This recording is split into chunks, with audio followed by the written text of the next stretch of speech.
Kaido Ole.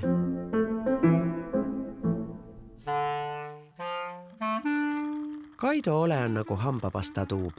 Kõik, mis on vaja teha ja mis on oluline, on tema sees kindlas ja loogilises järjekorras juba valmis ja ootel. Tuleb see sisemine tuub lihtsalt korralikult ja lõpuni tühjaks pigistada.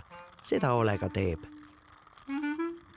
Ei tee teda koloriidi, kompositsiooni ja ma ei tea raha pärast, aga sellepärast, et inimesena areneda. Mind ikkagi käivitab see, et mis lõpus on, et ma tahan vastuseid saada. Vastusele eelneb küsimusega, aga küsimuse eraldi võttes ei huvita tegelikult absoluutselt. Samamoodi mind ei huvita ka protsess. Mõnikord tulevad mingid sellised ideed, kus ongi, mõtled, et keegi mängib suga mingit sellist mängu, et sul antakse mingi väga hea idee, aga see on suhteliselt töömahukas ja siis mõtled, tahaks küll. Ai, kuidas ei tahaks seda kõike teha?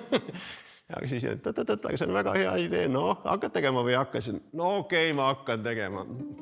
Mingi avastamisrõõm peab jääma. Maailmas on tegelikult kõik asjad olemas. Ma arvan, ka neid ideed on kuskil embrüonaalselt olemas, aga just see, et sa saad selle avastada, et mina saan selle avastada, et ma panen need asjad niimoodi kokku. Abstraktselt oli see idee olemas juba, need asjad ka niimoodi kokku panduna, aga mina teen selle nüüd reaalselt ära. Ma olen lollist ja õnnelik. Tänu sellele võib-olla elangi oma elu õnnelikult ära, et ma suutsin selle avastada ja samamoodi las keegi teine ka siis avastada. Siuke lahe pilt, näed, kuule, mina leidsin selle, mulle täpselt see sobib. On selge, et Ole suhtub kunsti täie tõsidusega. Aga see ei tähenda, et ta maailma ja enda üle ei võiks hitsitada. Ühel hetkel ilmub Ole maalidele kriipsujuku, Kes see on? Kes on jube hakkaja ja liikub. Pall peaks nimetati seda. Pea on sel mehikeselt suur pall. On see kahurikuul, on see maakera või lihtsalt suur ja raske pea. Aga see on ka õige, kui öeldi, et see on mu alter ego. Et ma arvan, tegelikult kõik asjad on kunstniku alter egod rohkem ja vähem nii või teisiti.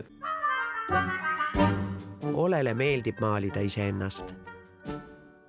Selle tõestuseks, et ta oskab maalida peale enda ja pallpeaga teisi, valmib tal presidendi portree. Isegi 2. Ma arvan, et kõlarid võib-olla on kõige paremad, mis ma olen teinud siiamaani. See sümbol on ka selline, et igaüks saab ta täita, millega ta tahab, nii et see oli tõesti siuke bingo kuidagi, et see, jah, õpetaja, mul on parim töö tehtuks, ma võin koju minna. Et nüüd ma saan lihtsalt, ei, aga sa võid nüüd tee midagi, mis sulle meeldib, et ma võin et see on parim, et koju ei lähe, aga lihtsalt võin teisi segada ja käia mööda klassi ringi ja ma ei tea, ükskõik mida ette võtta, sodida lollused tahvli peale.